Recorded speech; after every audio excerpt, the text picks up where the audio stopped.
Bismillahirrahmanirrahim. Assalamualaikum warahmatullahi wabarakatuh. Uh, I believe that history is one of the best stories ever.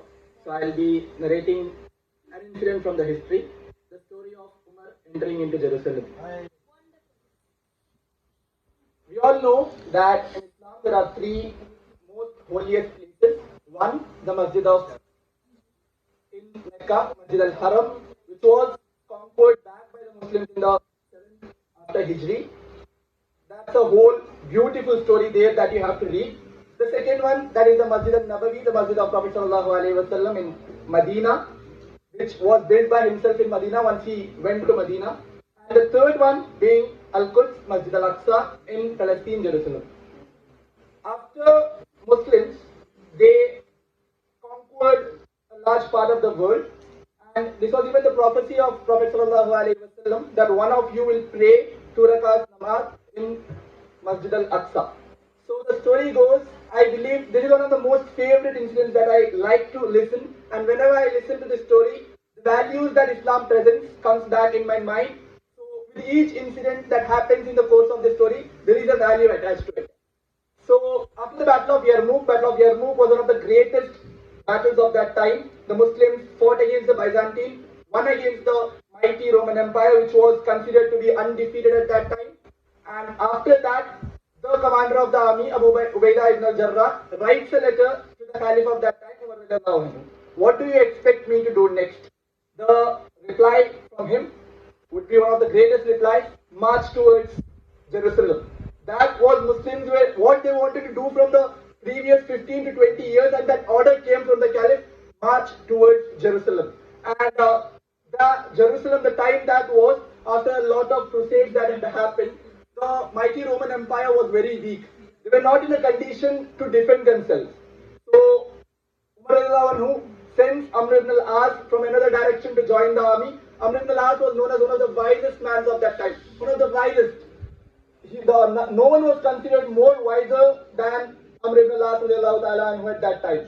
So even he marches towards Jerusalem. The armies of Khalid ibn Walid, Abu Ubaidah ibn al-Jarrah, and the army of Amr ibn al-As, they meet together at the gates of Jerusalem. The Archbishop Sophronius is sitting inside. He has no army to defend themselves. The Roman Empire has been collapsed. The Roman rulers are sitting within, having no idea what to do. And the Archbishop, he says that I'm ready to give you the keys of Jerusalem, but I have one demand. I want your ruler, Umar ibn al-Khattab, sitting in Medina, to come here and receive the keys from me. And once they listen to this, Umar is sitting kilometers away. And one more thing that I would like to mention is that there are various narrations. This being a historical narrative, there are various narrations. I'll just make that clear right in the beginning. There may be other narrations to this also.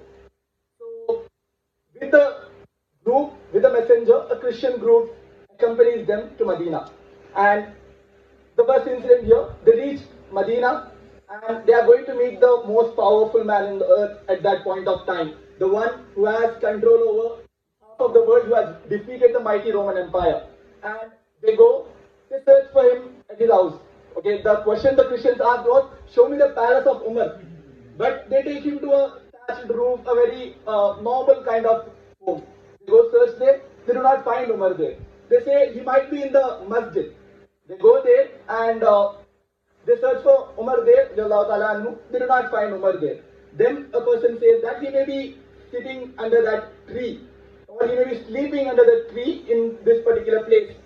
And they go there and they find that a man is sleeping below the tree.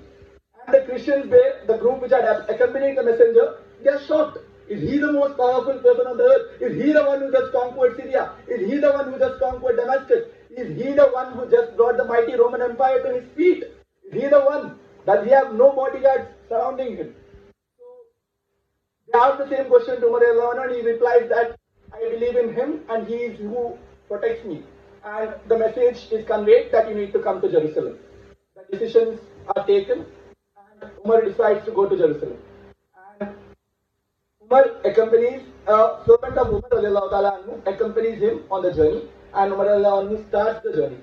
And at this time, they have one camel with them. There are narrations that there was one big camel and one small camel. I'll go with the first narration that they had one camel with them, and the mightiest person on earth is going in a camel along with his servant, no one else. And he is going to conquer one of the best places, the most contested place in history, the most contested place even today.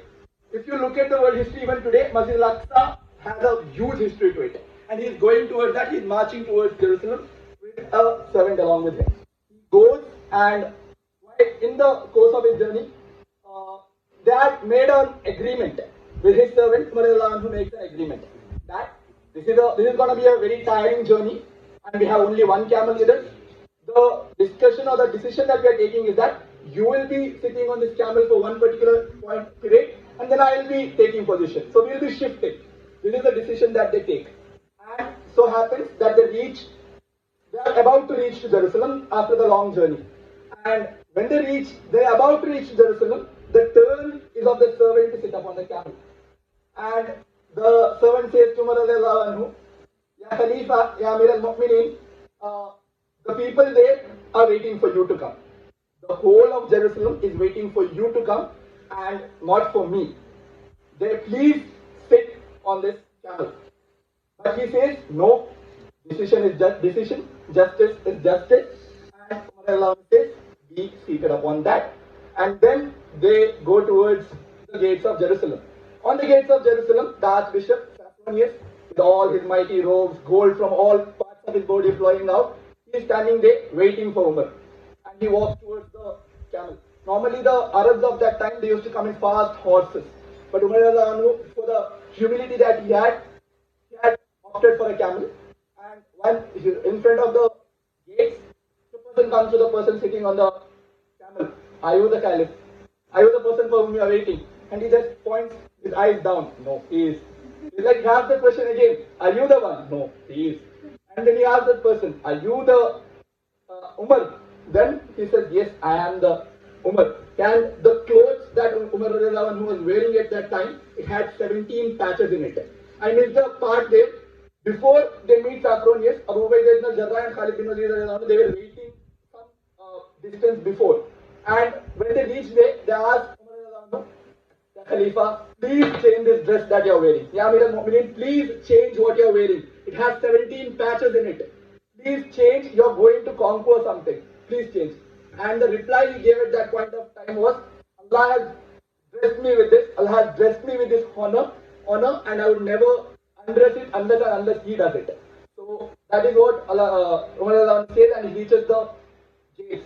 And Archbishop, he says that it was written in our holy books that the person who will be coming to conquer Jerusalem will have such an appearance, dressed in the modest way, but at the best of his character. And they enter into the gates of Jerusalem.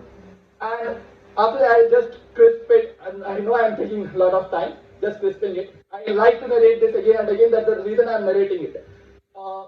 They enter into the gates, and while entering with the Archbishop, they have a discussion. Umar says, okay, let's discuss the fact.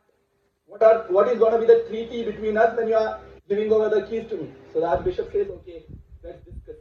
Because this is a very tense moment. Because when Christians enter into a city, what they do is they rape the women there, they kill every single person they get over there, and they destroy every single place of worship that does not belong to them. That is what the Christians normally do. So this is a very tense moment, and Archbishop is expecting for something very cruel that is going to happen. And Umar says, okay, the conditions are very simple. The people from the Rome who are under the Roman Empire, the rulers over here, they will leave Rome and they can take whatever wealth they have with them. And Archbishop is like, I was expecting that you will say that you will kill them. But what you are saying is that they can take how much wealth they want with them. And then Umar goes on saying about the rights that Islam gives. He asked to bring Jews back because Jews were not staying there. And the story continues.